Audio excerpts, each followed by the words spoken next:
আমন্ত্রণ চ্যানেল 24 এর বিকেল 4টার খবরে শুনছিলেন প্রেসিডেন্সি ইউনিভার্সিটির সংবাদ শিরোনাম। আপনাদের সাথে আছি আমি সুস্মিতা ফেরদৌসী।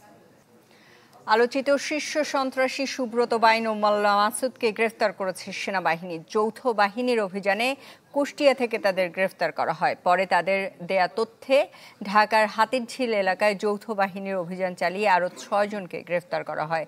প্রত্যক্ষদর্শীরা জানান, ভোর 5টার দিকে 3তলা ভবনের পুরোটা ঘিরে ফেলে যৌথ বাহিনী।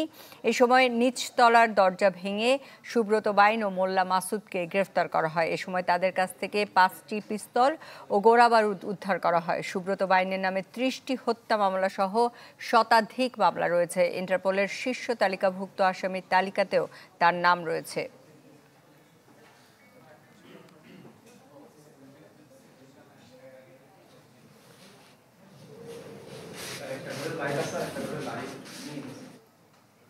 এ বিষয়ে আরও জানাতে কুষ্টিয়া থেকে যুক্ত হচ্ছেন শরীফ বিশ্বাস। শরীফ, ঘটনার আদিপান্ত জানতে চাই, বিস্তারিত বলবেন।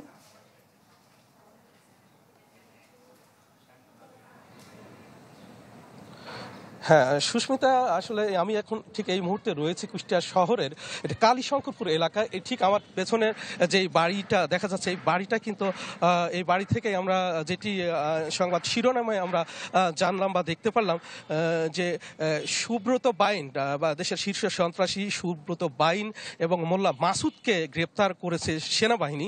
আমরা যদিও এই সংবাদ সকাল থেকে অর্থাৎ ভোর 5টার পর থেকে এমন সংবাদ কিন্তু বেশ কুষ্টিয়া শহর জুড়ে অর্থাৎ দেশব্যাপী ছড়িয়ে পড়েছিল। তারপর থেকেই আমরা এই বাড়ির ঘটনাস্থলে আমরা গণমাধ্যম কর্মীরা কিন্তু এই বাড়িতে আসি এবং আসার পর আমরা যেটি দেখলাম, এই বাড়িটি কিন্তু অর্থাৎ চুয়াডাঙ্গা জেলার আলমডাঙ্গা উপজেলার আলমডাঙ্গা পৌরসভার মেয়র মীর মহিউদ্দিন, তার কিন্তু প্রয়াত মেয়র মহিউদ্দিনের বাড়ি কিন্তু এটা। এই বাড়িতেই কিন্তু মাস দুয়েক আগে অর্থাৎ 1.5 মাস আগে তারা ভাড়া নিয়েছিলেন। এই বাড়িটা এখন ছাত্রাবাস হিসাবে ব্যবহার হয়। 3তলা বাড়ি। এই বাড়িটা কিন্তু বিশেষ করে নিচতলাতেই তারা ভাড়া নিয়েছিলেন মাস 1.5 আগে এবং তারা বিশেষ করে দুজন মোল্লা মাসুদ এবং সুব্রত বাইন যে ভাড়া নিয়েছেন, এই বিষয়ে যারা স্থানীয় বাসিন্দা বা এই 3তলা বাড়িতে যারা থাকেন তারা কিন্তু কেউ জানতেন না। এবং আজকে যখন সেনাবাহিনী এখানে অভিযান চালায়, ঢাকার একটা চৌকস সেনাবাহিনীর চৌকস টিম এই বাড়িতে যখন অভিযান চালায়, তখন কিন্তু অনেকেই বিষয়টা জানতে পারেন। এবং সুস্মিতা, আমি একটু জানাতে চাই, এখানে ঠিক প্রত্যক্ষদর্শী এই ছাত্রাবাসের ইনচার্জ এবং তিনি কিন্তু সেই ভোর 5টার পর থেকে অর্থাৎ সেনাবাহিনী যখন এই অভিযান শুরু করে তখন থেকে কিন্তু তিনি ছিলেন এবং আমরা একটু তার সাথে কথা বলার চেষ্টা করব ঠিক কখন কি অভিযান এখানে চলে এবং কি দেখেছেন যদি। এবং আমরা জানি যে ওই সুব্রত বাইন এবং মোল্লা মাসুদ যাদেরকে গ্রেপ্তার করা হয়েছে বলছেন তারা এখানে ভাড়া নিয়েছেন। কবে ভাড়া নিয়েছেন, কিভাবে তারা এখানে এসেছেন যদি বলেন বিস্তারিত। আচ্ছা, আজকে সকালে আমরা সবাই ঘুমিয়েছিলাম। তো ঘুমিয়ে থাকা অবস্থায় আমরা দেখতে পারি যে হঠাৎ করে রুমে আর কি প্রকট শব্দ হয় যে রুম খোলো। তো আমি রুমটা খোলার মাত্রই সেনাবাহিনীর কিছু সদস্য আমরা তাদের দেখতে পাই এবং তারা আমাদেরকে বলে হ্যান্ডস আপ। তো সঙ্গে সঙ্গে আমরা আর কি হাত উঁচু করে দাঁড়াই।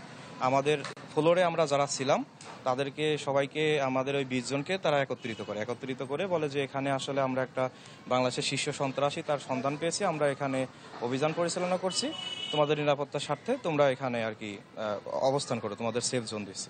তো আমরা ওনাদের কথার মতো এখানে দাঁড়াই। আমরা তাৎক্ষণিকই দেখতে পাই যে শুনতে পাই যে নিচতলায় প্রকট একটা শব্দ হয়, অর্থাৎ লাথির শব্দ।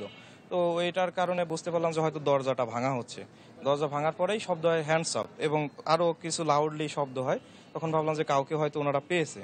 তো পাওয়া মাত্রই ওনারা আমাদেরকে বলে যে তোমরা এখন সেভ, আমরা যেটা জন্য এসেছিলাম সেটা আমরা করতে পেরেছি।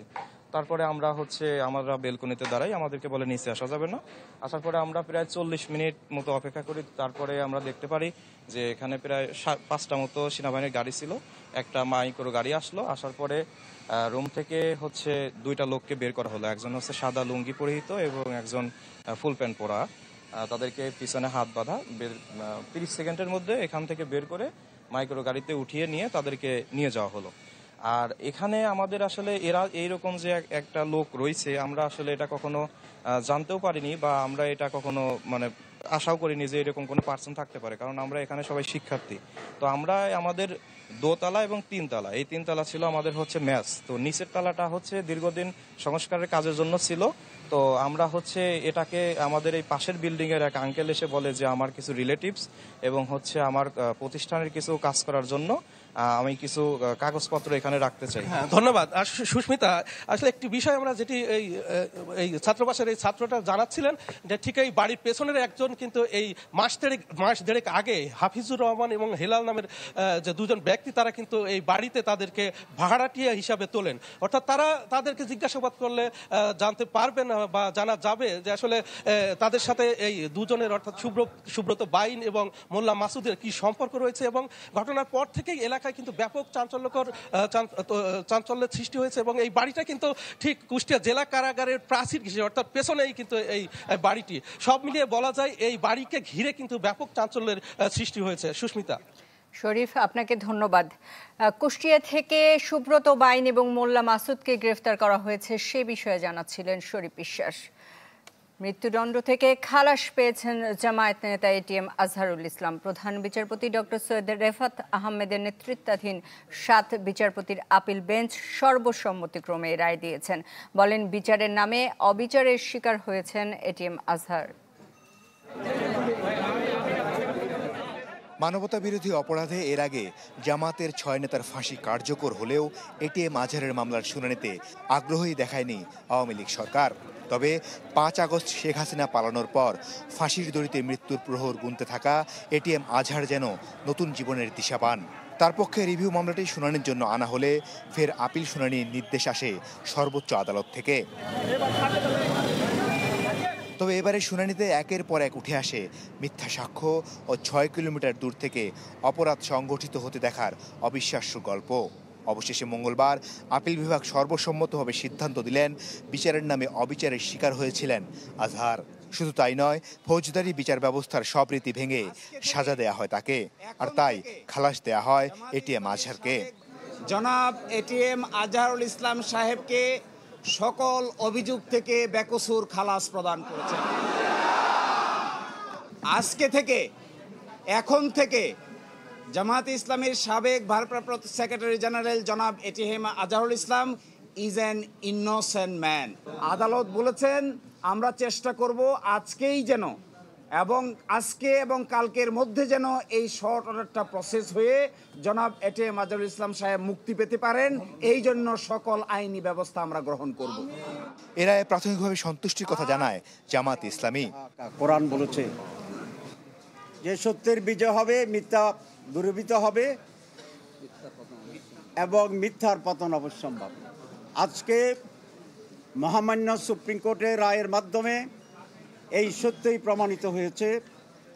অ্যাডভোকেট শিশির বলেছে সত্যের বিজয় হয়েছে, সত্যের বিজয় হয়েছে, সত্যের বিজয় হয়েছে। এ রায় নিয়ে আগামীতে কোনো প্রশ্ন উঠবে না বলে জানিয়েছে প্রসিকিউশন। তাদের দাবি এটি আন্তর্জাতিক মানের একটি রায় হয়েছে। আমরা মনে করি যে আজকের এই রায়ে বর্তমান ট্রাইব্যুনালের বিচার ব্যবস্থা এবং ভবিষ্যতে যে বিচার ব্যবস্থা হবে এটিকে আরও অনেক ইন্টারন্যাশনাল স্ট্যান্ডার্ডে উন্নীত করলো এবং জাতি সারা পৃথিবী এখন ট্রাইব্যুনালে এই রায়ের আলোকে যে বিচারগুলো দেখবে সে ব্যাপারে আর প্রশ্ন ওঠার কোনো সুযোগই থাকলো না। 2014 সালের ফাঁসি রায়ের পর থেকেই কন্ডেম সেলেই আছেন জামাত নেতা আজহার। মাসুদুর রহমান, চ্যানেল 24, ঢাকা। স্বৈরাচারী শেখ হাসিনার মেয়াদে জুডিশিয়াল কিলিং এর শিকার জামায়াতের 11 শীর্ষ নেতা, এ অভিযোগ করেছেন দলটির আমির ডক্টর শফিকুর রহমান। রাজধানীর কাকরাইলে জরুরি সংবাদ সম্মেলনে তিনি বলেন, সত্যকে কখনো চেপে রাখা যায় না। এটিএম আজহারুল ইসলামের খালাসের রায়ে আবারও সেটি প্রমাণ হয়েছে। আপিলের রায়ে এটিএম আজহারুল ইসলাম খালাস পাওয়ার পর জরুরি সংবাদ সম্মেলন করে জামায়াতে ইসলামী। রাজধানীর কাকরাইলে ডিপ্লোমা ইঞ্জিনিয়ার্স ইনস্টিটিউশনে দলটির আমির বলেন, সত্যকে কখনো চেপে রাখা যায় না। আজহারের রায়ে সেটি প্রমাণিত। বিচারের নামে এই প্রহসন ছিল just genocide of the justice. আর আজকে আমাদের আদালত বলেছে, আপিল বিভাগ, মিসক্যারিয়েজ অফ দ্য জাস্টিস। এর রায়ের মধ্য দিয়ে এটা পরিষ্কার হয়ে গিয়েছে এটা ছিল ইচ্ছাকৃত নেতৃত্ব গণহত্যা। ডাক্তার শফিকুর রহমানের অভিযোগ, তাদের দলকে নেতৃত্ব শূন্য করতে পাতানো বিচারে 11 শীর্ষ নেতাকে হত্যা করেছে স্বৈরাচারী সরকার। এককালীন প্রধান বিচারপতি এস.কে. সিনহা তার লেখা নিজের বইয়ে তিনি তার অপরাধ স্বীকার করে নিয়ে তা তুলে ধরেছেন। কিভাবে বিচার নয়, পরিকল্পনা মাফিক ঠান্ডা মাথায় এই নেতৃবৃন্দকে খুন করতে হবে তার ছক বিচার বিভাগ এবং সরকার মিলে তৈরি করেছিলেন। জনগণের ভালোবাসা আর সমর্থনে দেশ পরিচালনার দায়িত্ব পেলে প্রতিশোধের রাজনীতির অবসান ঘটাবে বাংলাদেশ জামায়াতে ইসলামী।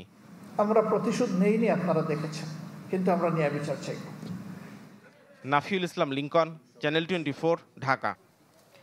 সরকারি চাকরি আইন বাতিলের দাবিতে সচিবালয়ে আন্দোলন করেছে সচিবালয়ের কর্মকর্তা কর্মচারী ঐক্য ফোরাম। এই আইন বাতিল না হওয়া পর্যন্ত আন্দোলন চালিয়ে যাওয়ার হুঁশিয়ারি দিয়েছেন কর্মকর্তা কর্মচারী ঐক্য ফোরামের নেতাকর্মীরা। ঐক্য ফোরামের কো চেয়ারম্যান মোহাম্মদ নুরুল ইসলাম বলেন, সারা দেশের সব পর্যায়ের কর্মচারীদের মতামতে আজকের কর্মসূচি। অভিযোগ করেন, এ আইনে লাভবান হবে অসাধু কর্মকর্তারা।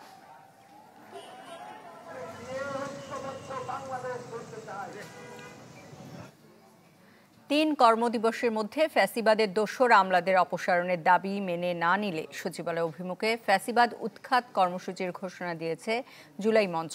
সচিবালয় ও এনবিআর সহ বিভিন্ন সরকারি দপ্তরে 44 আমলার অপসারণ দাবিতে অবস্থান কর্মসূচি পালন করেছে জুলাই মঞ্চ নামে একটি সংগঠন। সোমবার রাত থেকেই সচিবালয়ের সামনে অবস্থান কর্মসূচি পালন করেছেন তারা। অভিযোগ করেন, গণঅভ্যুত্থানের 9 মাস পরও সরকারের গুরুত্বপূর্ণ দফতরে ফ্যাসিবাদের সহযোগীরা বহাল তবিয়তে আছে। রাষ্ট্রকে অকার্যকর করতে ষড়যন্ত্র করছে তারা। 44 জনের বিরুদ্ধে ব্যবস্থা না নেওয়া পর্যন্ত অবস্থান কর্মসূচি চালিয়ে যাওয়ার ঘোষণা তাদের। এ সময় মাইক ব্যবহার নিয়ে রমনা জোনের ডিসির সাথে বাক বিতণ্ডায় জড়ান জুলাই মঞ্চের সদস্যরা।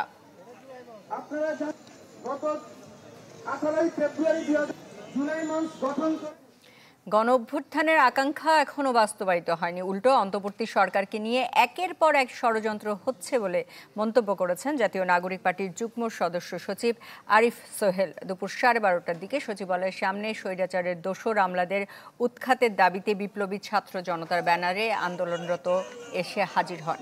এ সময় তারা বলেন, জুলাই বিপ্লবকে স্বৈরাচারের দোসররা নষ্ট করতে চাইলে কঠোর হাতে দমন করা হবে। দেশের স্বার্থে আমলাদের বিরুদ্ধে সর্বোচ্চ যুদ্ধ করতে প্রস্তুত জুলাই যোদ্ধারা। দুপুর 2টার দিকে একটি মিছিল নিয়ে সচিবালয় এলাকা ঘুরে তাদের কর্মসূচি শেষ হয়। কোন সরকারি কর্মচারীর এই অধিকার নাই। অন্তর্বর্তীকালীন সরকারের সংস্কার কাজ চলার সময় সারা দেশে অস্থিতিশীলতা সৃষ্টি করে, সারা দেশে অশান্তি ছড়িয়ে দিয়ে সংস্কার কাজে বাধা সৃষ্টি করে পতিত ফ্যাসিস্ট আওয়ামী লীগ সরকারের এজেন্ডা বাস্তবায়ন করার। রাজনীতিতে ভিন্ন মত থাকলেও গণতন্ত্রকে প্রাতিষ্ঠানিক রূপ দিতে সবাইকে ঐক্যবদ্ধ সমর্থন অব্যাহত রাখার আহ্বান জানিয়েছেন বিএনপির স্থায়ী কমিটির সদস্য আমির খসরু মাহমুদ চৌধুরী। রাজধানীতে এক অনুষ্ঠানে তিনি বলেন, সবার আগে পরিবর্তন আনতে হবে রাজনৈতিক সংস্কৃতিতে, নইলে সংস্কার করে লাভ হবে না। ভিন্ন মত হবে, কিন্তু ভিন্ন মত হলেও অন্য মত থেকে আমি সম্মান করতে তো অসুবিধা নেই, অন্য মতের প্রতি সহনশীল হতে তো আমার কোনো অসুবিধা নেই। এই কালচারটা, এই সংস্কৃতিটা আমাদেরকে চালু রাখতে হবে, অব্যাহত রাখতে হবে। আমরা 1000 সংস্কার করে বাংলাদেশের কোনো লাভ হবে না যদি বাংলাদেশের রাজনৈতিক সংস্কৃতি পরিবর্তন না হয়। দর্শক, ইতোমধ্যে আপনারা জানেন জামায়াত নেতা এটিএম আজহার সুপ্রিম কোর্টের রায়ে খালাস পেয়েছেন। সেই রায়ের কপি পৌঁছে গেছে ট্রাইব্যুনালে। সেই বিষয়ে জানাতে ট্রাইব্যুনাল থেকে যুক্ত হচ্ছেন মাসুদুর রহমান। মাসুদ, সবশেষ কি তথ্য আছে আপনার কাছে? সুস্মিতা, এখন থেকে ঠিক 2 মিনিট আগে জামায়াত নেতা এটিএম আজহারকে যে খালাস দিয়েছিলেন আপিল বিভাগ, সেই রায়ের যে নথি অ্যাডভান্স অর্ডার শর্ট রায়টি সেটি ট্রাইব্যুনালে পৌঁছেছে। যেহেতু তাকে মুক্তির জন্য এখন ট্রাইব্যুনাল থেকে একটি মুক্তির আদেশের জারি করতে হবে সেটি এখন আনুষ্ঠানিকতা চলছে। আমরা জানতে পেরেছি কিছুক্ষণের মধ্যেই ট্রাইব্যুনালের 2 জন বিচারপতি রয়েছেন, একজন নেই, তো তারা 2 জন বসে খাসকামরায় এটি একটি মুক্তির আদেশ জারি করবেন এবং সেটি কিছুক্ষণের মধ্যেই, যেটি জারি হওয়ার পর এখান থেকে আন্তর্জাতিক অপরাধ ট্রাইব্যুনাল থেকে এটি আজকের মধ্যেই ঘণ্টাখানেকের মধ্যেই কেরানীগঞ্জ কারাগারে পাঠিয়ে দেওয়া হবে এবং সেখানে পৌঁছালেই এটিএম আজহারের মুক্তির আর কোনো আইনি বাধা নেই। তো আমরা ভেবেছিলাম হয়তো এটি আজকে হবে না, কিন্তু তখন কিছুক্ষণ আগে যেহেতু এটি এসছে সেহেতু তাকে মুক্তির বিষয়ে আজকেই সিদ্ধান্ত নিতে হবে কারা কর্তৃপক্ষকে।